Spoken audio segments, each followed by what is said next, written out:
Matius pasal 14. Pada masa itu, sampailah berita-berita tentang Yesus kepada Herodes, raja wilayah.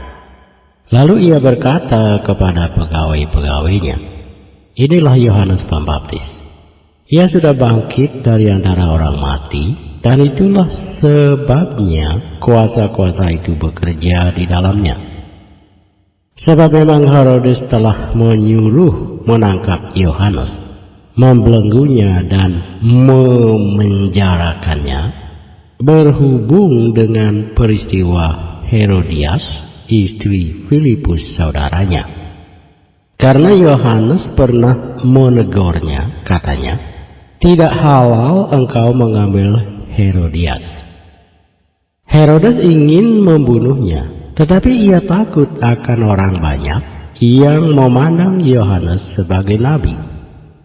Tetapi pada hari ulang tahun Herodes, menarilah anak perempuan Herodias di tengah-tengah mereka dan menyukakan hati Herodes, sehingga Herodes bersumpah akan memberikan kepadanya apa saja yang dimintanya. Maka setelah dihasut oleh ibunya, anak perempuan itu berkata, 'Berikanlah aku di sini kepala Yohanes Pembaptis di sebuah talam.' Lalu sedihlah hati raja, tetapi karena sumpahnya dan karena tamu-tamunya diperintahkannya juga untuk memberikannya. Disuruhnya memenggal kepala Yohanes di penjara. Dan kepala Yohanes itu pun dibawa orang di sebuah talam, lalu diberikan kepada gadis itu, dan ia membawanya kepada ibunya.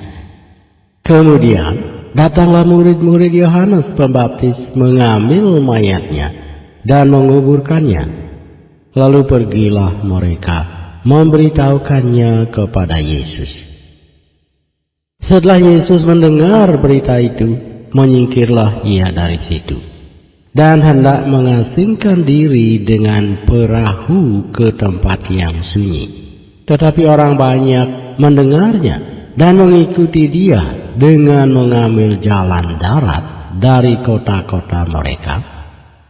Ketika Yesus mendarat, ia melihat orang banyak yang besar jumlahnya, maka tergeraklah hatinya oleh belas kasihan kepada mereka, dan ia menyembuhkan mereka yang sakit. Menjelang malam, murid-muridnya datang kepadanya dan berkata, 'Tempat ini sunyi, dan hari sudah mulai malam. Suruhlah orang banyak itu pergi, supaya mereka dapat membeli makanan di desa-desa.' Tetapi Yesus berkata kepada mereka, 'Tidak perlu mereka pergi. Kamu harus memberi mereka makan.' Jawab mereka, 'Yang ada pada kami di sini hanya 5 roti dan 2 ikan.' Yesus berkata, 'Bawalah kemari kepadaku.' Lalu disuruhnya orang banyak itu duduk di rumput. Dan setelah diambilnya 5 roti dan 2 ikan itu, Yesus menengadah ke langit dan mengucap berkat, lalu memecah-mecahkan roti itu dan memberikannya kepada murid-muridnya. Lalu murid-muridnya membagi-bagikannya kepada orang banyak. Dan mereka semuanya makan sampai kenyang. Kemudian orang mengumpulkan potongan-potongan roti yang sisa, 12 bakul penuh. Yang ikut makan kira-kira 5.000 laki-laki, tidak termasuk perempuan dan anak-anak. Sesudah itu, Yesus segera memerintahkan murid-muridnya naik ke perahu dan mendahuluinya ke seberang. Sementara itu, ia menyuruh orang banyak pulang. Dan setelah orang banyak itu disuruhnya pulang, Yesus naik ke atas bukit untuk berdoa seorang diri. Ketika hari sudah malam, ia sendirian di situ. Perahu murid-muridnya sudah beberapa mil jauhnya dari pantai, dan diombang-ambingkan gelombang, karena angin sakal. Kira-kira jam 3 malam datanglah Yesus kepada mereka berjalan di atas air. Ketika murid-muridnya melihat dia berjalan di atas air, mereka terkejut dan berseru, "Itu hantu!" Lalu berteriak-teriak karena takut. Tetapi segera Yesus berkata kepada mereka, "Tenanglah, aku ini, jangan takut." Lalu Petrus berseru dan menjawab dia, "Tuhan, apabila Engkau itu, suruhlah aku datang kepadamu berjalan di atas air." Kata Yesus, "Datanglah." Maka Petrus turun dari perahu dan berjalan di atas air mendapatkan Yesus. Tetapi ketika dirasanya tiupan angin, takutlah ia dan mulai tenggelam lalu berteriak, "Tuhan, tolonglah aku."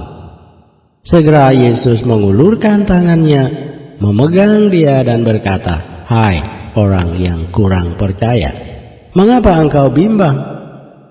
Lalu mereka naik ke perahu dan angin pun redalah.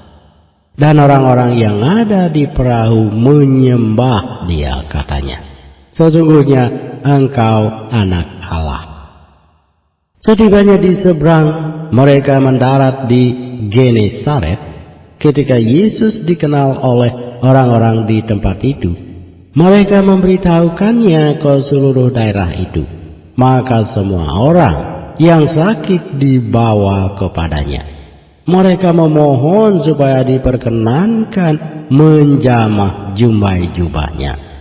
Dan semua orang yang menjamahnya menjadi sembuh.